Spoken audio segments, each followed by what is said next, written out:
Okay, so let's look at our next experiment where we've taken some cells and we're measuring the carbon dioxide levels both in the light and in the dark, right? So if cellular respiration is occurring, then we should be releasing carbon dioxide as a byproduct, so it should increase.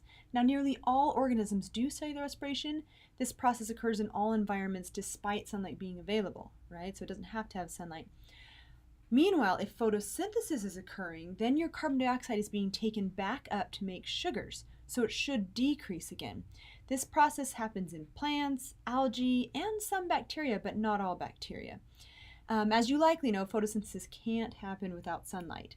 So if we look in the dark room, we would expect that photosynthesis is not occurring, but cellular respiration likely is. So this is confirmed in our cells because the carbon dioxide levels are decreasing.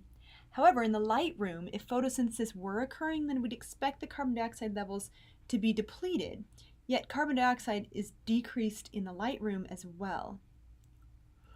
So we can assume that in the light for our cells that photosynthesis is not occurring, but cellular respiration is. So if we review our culprits, we can now rule out the plant, the philodendron, because as a plant, it should be doing photosynthesis in the light room and making that carbon dioxide go back down again. But in our cells, they didn't. Neither of the other two suspects, Fluffy or the Clostridium, is actually photosynthetic. And we've already ruled out Fluffy. So far, all eyes are pointing to Clostridium, but we got to conduct our final experiment to confirm our suspicions.